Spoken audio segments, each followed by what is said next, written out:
सो hi guys, welcome. इस video में मैं आपको बताऊंगा कि आप अपने एंड्रॉयड डिवाइस में किस तरीके से फायरवॉल का यूज़ कर सकते हैं। सिंपली मैं आपको पहले बता देता हूँ कि फायरवॉल किस तरीके के कामों के लिए यूज़ होता है। फायरवॉल अगर आप कोई गेम हैक कर रहे हैं या फिर कोई भी सॉफ्टवेयर हैक कर रहे हैं तो उसके लिए आपने अपने सर्वर के साथ कनेक्शन को कट करना है, तो आप फायरवॉल का इस्तेमाल कर सकते हो। सो अब मैं आपको बताता हूँ किस तरीके से कट कर सकते हैं।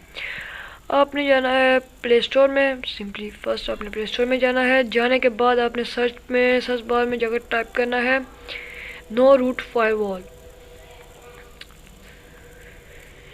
सर्च करने के बाद जो फर्स्ट पे आ गया है अभी आप ये देखें, ये आ गया है नो रूट फायरवॉल। मैं आपको दिखाता हूँ, ऐसा कुछ उसका आइकन होगा। आपने सिंपली इसे ओपन करना है और इसे स्टार्ट कर लेना। अगर आप इसे स्टार्ट कर लेंगे तो फिर जो भी आप एप्लीकेशन जिसको आपने हैक करना है उसे ओपन करेंगे तो इस सर्वर से कनेक्शन कट कर देगा।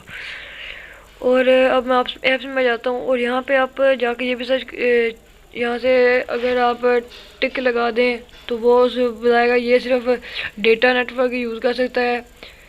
और अगर आप क्रॉस लगा देंगे तो ये आपके इजाज़त के बगैर नहीं ये डेटा नेटवर्क यूज़ कर सकता और फिर आपका कनेक्शन सर्वर से कट हो जाएगा। सो गाइस, अगर वीडियो अच्छी लगी वीडियो को लाइक करना और मेरे चैनल को सब्सक्राइब करना ना भूलें।